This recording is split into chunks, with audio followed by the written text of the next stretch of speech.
Hi everybody, I'm back for a Vinyl Finds video today. I've got 10 records to show.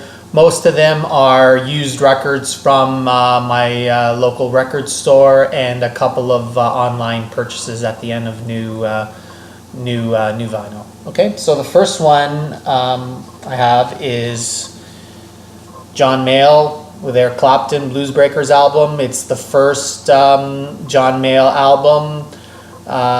Probably the most well-known of all his albums. I have this on CD for quite some time now, and I've been looking for a vinyl copy.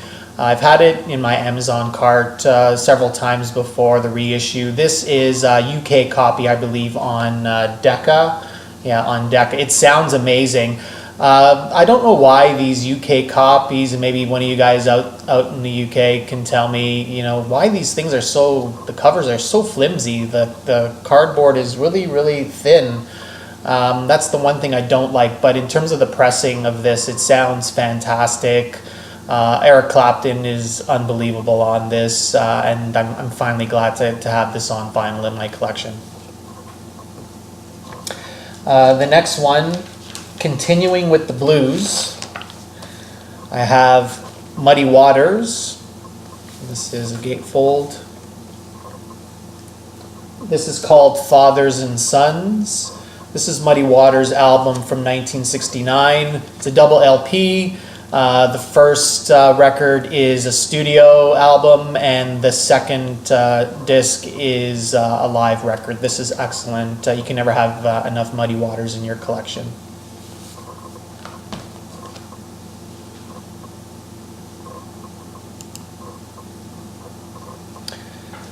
Okay, the next one I have is Depeche Mode, Some Great Reward. This is Depeche Mode's album from back in the 80s, pre-Violator days. The pressing on this is absolutely fantastic.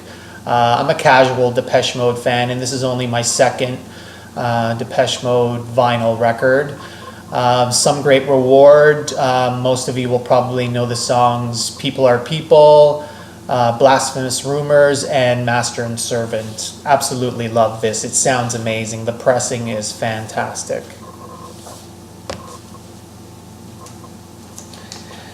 Next one I have is the debut solo album from David Sylvian, Brilliant Trees. This is from 1984.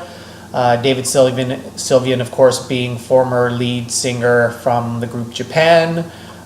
This is awesome. I love the sound of David Sylvian's voice. Nice, deep, rich vocal, and the instrumentation on this is excellent. I have one other David Sylvian solo album. I believe it's called Gone or Gone to Earth, something like that. It was the album after this that featured Robert Fripp. It was a double LP. And this one is as good, if not better than that. Brilliant Trees, 84.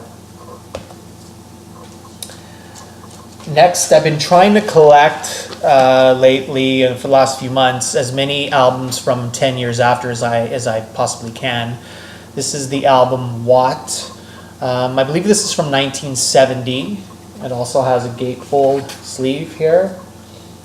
And as far as I know, this album, in 1970, I think they released two albums. Cricklewood Green, I believe, is the other one, which is rated much higher than this particular one. But this is pretty good. This is your, bluesy, blues rock with some psychedelic elements. I'm going to continue to look for 10 years after. This is probably my, I think, second or third LP of theirs that I have. And next, the band that was most popular in the 80s. I have Level 42 and their album Running in the Family. This is, I believe, their seventh album from 1987. Includes the big singles, title track Running in the Family and Lessons in Love. They were quite popular back in the mid to late 80s.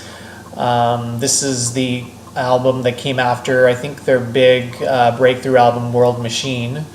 I'm a casual fan. This is the only vinyl of theirs that I have. I think Mark King is an excellent bass player and singer, so I got this fairly cheap, and I really liked those songs back then, Lessons in Love and Running in the Family.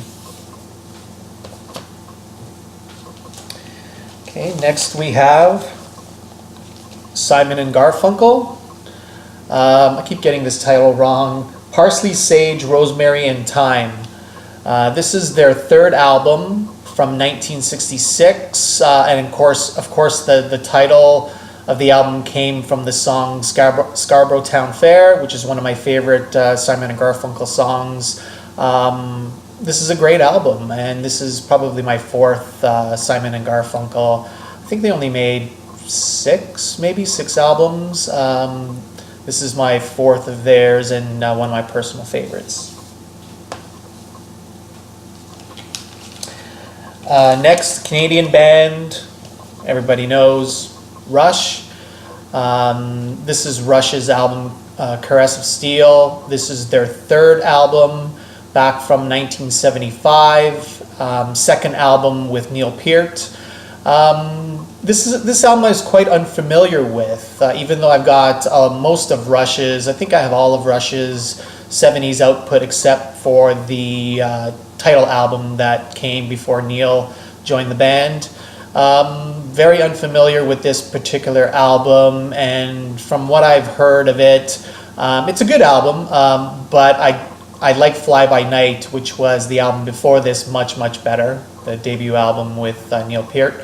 And of course the album after this, 2112, was just another classic. So, but I'm happy to have this in my collection.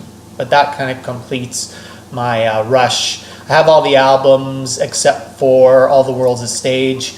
I have all the albums except for that one and the debut album up until Grace Under Pressure. So that's it for the used vinyl. Now I have two online purchases. The first one is Primus's new album. The Desaturating 7 is the name of the album.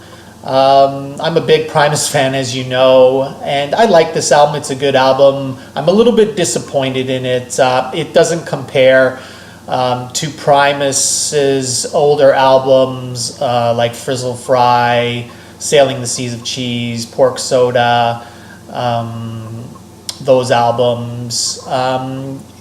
There's some great playing on here. Les Claypool is just a genius on the bass. This album is based on a children's story. I think it's called the Rainbow Goblins. And the story is basically goblins that go around, a countryside, valleys and mountains and so forth, looking for rainbows to suck the color off of the rainbows. So it's an interesting story. All the songs fit the theme of that. There's only 7 songs on this, and this is one of the main gripes about this album is there's only 7 songs, and the album length is only about 35 minutes. So it's relatively short by today's album standards. That's not my main beef. My main beef is where compared to old Primus albums, in my opinion, have a really nice groove built throughout the song, and the songs are not restricted by being tied to sort of one main theme. That's why I like the old Primus better than this, but there is some excellent playing on this. The other great thing about this album, and I'll show you the vinyl itself, is continuing with the story or with the theme about the Rainbow Goblins. This album is featured on a rainbow splatter. So that's pretty cool. The pressing sounds really good. Again, it's just because I know the old Primus catalog really well, I can't help but compare it to those old albums, and it doesn't measure up to that. I think it's better than the Primus album, the last one, which was the Primus and the Chocolate Factory, which was built off of the Willy Wonka story. But even the album before that, Green Naugahyde, which was an album of standalone songs, I don't think this is as good as that. But I'm happy to have it because I love Primus.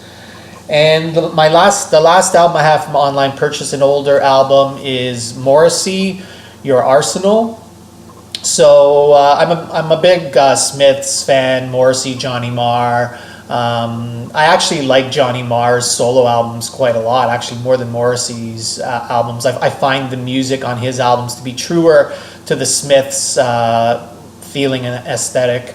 But I do love this album. This is probably my favorite Morrissey solo album. I used to have this on cassette and then CD back in the day.